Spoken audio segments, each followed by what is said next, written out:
Coming up on Mountain News at 5:30, the United States continues to push Israel to move to low-intensity operations against Hamas. And one famous actor is convicted of assaulting his former girlfriend. Plus, snow showers continue this evening, but we are trending more sunny by tomorrow. Your first alert forecast coming up as Mountain News at 5:30 starts now. Dedicated to Southern and Eastern Kentucky, this is WYMT Mountain News at 5:30. Good evening, I'm Olivia Calfee. It has been a cold day as snow has been falling pretty hard at times, including right now. Our first alert weather day rolls on as meteorologist Cameron Aaron continues to track what's going on out there. Cameron?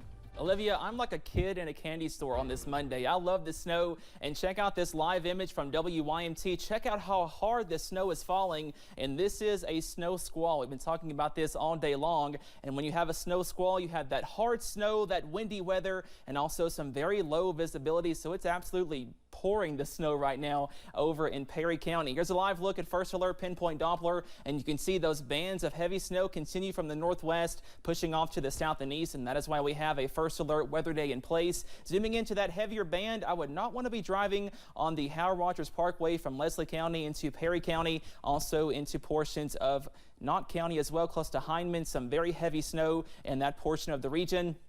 Also tracking some more light to moderate snow in Harlan County into Lee, also Wise County in southwest Virginia. And those off and on snow showers will continue as we go into this evening. Now, some good news. The winter weather advisory was canceled for most of us. We are not expecting those widespread problems. However, we could see maybe a few slick spots in those higher elevations because they are already below freezing at this hour. But for most of us, we are at or above freezing, up to 34 in Somerset, but down to 30 for Jackson. So that cooler air will continue pushing off to the south and east as we go into tonight. So some more cold weather is on tap, and we wake up in the lower 20s by Tuesday morning. Those details plus your full 7-day forecast on the way in just a few minutes. Olivia?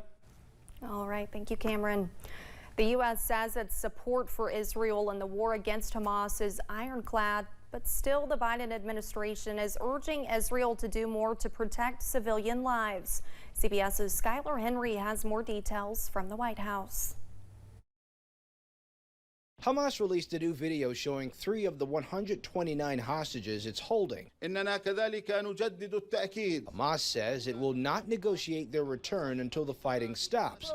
Israel says the fighting will not stop until the hostages are safe. By the end of the war, as long as it takes, we need to make sure that we have our hostages back, that we eliminate the Hamas abilities. Israeli leaders met with U.S. Secretary of Defense Lloyd Austin Monday. He reiterated American support for Israel in its war against Hamas, but the U.S. wants Israel to do more for the civilians caught in the crossfire. We will also continue to urge the protection of civilians during conflict and to increase the flow of humanitarian aid into Gaza. Secretary Austin said America is not trying to dictate timelines for Israel's military, but the U.S. is still urging Israel to quickly reach the next phase of its war. We also have some great thoughts about how to transition from high-intensity operations to a lower intensity and more surgical operations. Israel says they are working to clear Hamas out of Gaza bit by bit. In every area where we achieve our mission, we will be able to transition gradually to the next phase and start working on bringing back local population. Israel says it has no plans to control Gaza when the war is over. Skylar Henry, CBS News, the White House.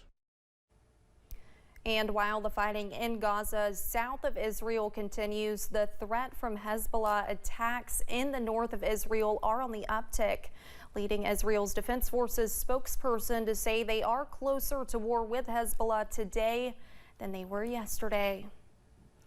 Today, the Biden family attended church in Wilmington, Delaware on the anniversary of the deaths of President Biden's first wife and 1-year-old daughter.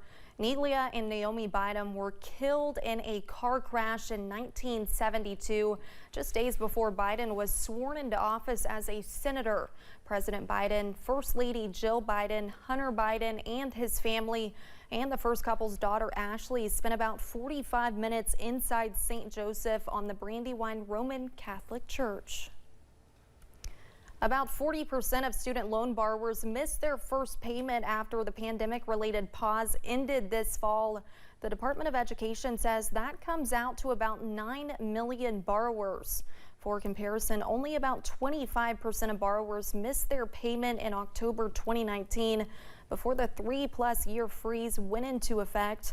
Borrowers who miss payments anytime through September of next year will not be reported to the 3 national credit bureaus.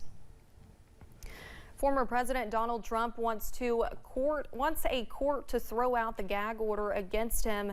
His attorneys are asking a federal appeals court to reconsider a decision earlier this month to uphold the order. It forbids him from talking about witnesses, prosecutors, court staff, and their family members.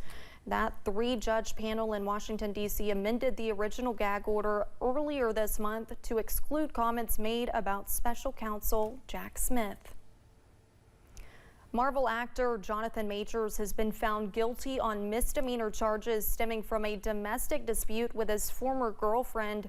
Majors was convicted of 1 count of reckless assault in the 3rd degree and a non-criminal charge of harassment as a violation. He was acquitted on another assault charge and 1 count of aggravated harassment. The trial stemmed from a March 25th domestic dispute involving Majors and his former girlfriend, Grace Jabari. An Idaho judge has denied the second of 2 motions to dismiss the case against quadruple murder suspect Brian Kohberger. Prosecutors accused Kohberger of killing 4 University of Idaho students last year. Kohberger's request to dismiss the grand jury indictment against him centered on the defense claim of a biased jury and concerns over evidence. In October, the judge also denied a motion to dismiss based on claims of inaccurate instructions to the grand jury. The federal government is trying to make it harder for officers found guilty of misconduct to get hired at other departments. The Justice Department launched a new national database to centralize information on the misconduct of federal officers. It will flag them during the hiring process for law enforcement positions. President Biden says it's part of an executive order on police reforms he signed in 2022. Right now, the database only applies to federal officers. Fentanyl is now the deadliest drug in Los Angeles County, surpassing methamphetamine for the first time in recent years. New figures from the LA County Department of Public Health show the synthetic opioid was linked to more than 1,900 accidental overdose deaths countywide in 2022. That's compared to 109 deaths in 2016. The crisis is having a disproportionate impact on Black and homeless populations who are dying at significantly higher rates than any other group. While Black populations in Los Angeles County represent less than 10%, they represent more than 20% of overdose deaths and more than 30% of people experiencing homelessness. Homelessness is a major driver of risk, as are people who use drugs. Public health officials say the best way to avoid an overdose is to not use drugs at all. For those who do, experts recommend keeping a drug like naloxone on hand, using fentanyl test strips, and not using drugs alone. The late Supreme Court Justice Sandra Day O'Connor honored at the U.S. Supreme Court today by her former colleagues, the Vice President, and by the public. Our White House correspondent John Decker, a member of the Supreme Court Bar, has the story. Sandra Day O'Connor was a trailblazer throughout her remarkable life. Her colleagues and the public got the opportunity to pay respects to the first female Supreme Court justice. The hearse carrying the flag-draped casket of Sandra Day O'Connor arrived at the Supreme Court at exactly 9:30 in the morning. Supreme Court officers carried the casket past court personnel and dozens of O'Connor's former law clerks. Once inside the court, a private ceremony was held with Justice Sonia Sotomayor among the speakers. In a statement following O'Connor's death, Chief Justice John Roberts called the first female Supreme Court justice a trailblazer and an American hero. All day long, the public passed by the casket to pay their respects. She was an amazing woman in a time when it was probably 100 times harder to be a woman, and she stayed true to her beliefs, her ideals. Justice O'Connor means so much to the state of Arizona and the United States. I'm a judge in Arizona, and she means so much to us. We all know she grew up in Arizona to be the first woman on the Supreme Court. Everyone admires her, her work, how she was, how she interacted with people, and I'm just really humbled to be able to be here today. Her legacy, of course, would be that she changed things for women. She brought stability to the court. She was a person who I believe made up her own mind. And she demonstrated multiple times that she was able to change her mind, and I think that that's super important. Also paying their respects, Vice President Kamala Harris and her husband Doug Emhoff. In a statement, Harris said, quote, O'Connor was guided by a deep respect for the rule of law, opinion she authored will continue to shape our nation for decades to come. O'Connor's invitation-only funeral will take place at the Washington National Cathedral. O'Connor will be eulogized by President Biden and Chief Justice John Roberts. At the Supreme Court, I'm John Decker.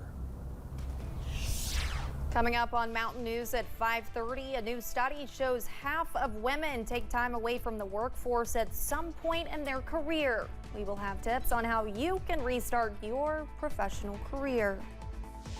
Plus, the forecast remains wintry into this evening, timing out those snow showers after this break.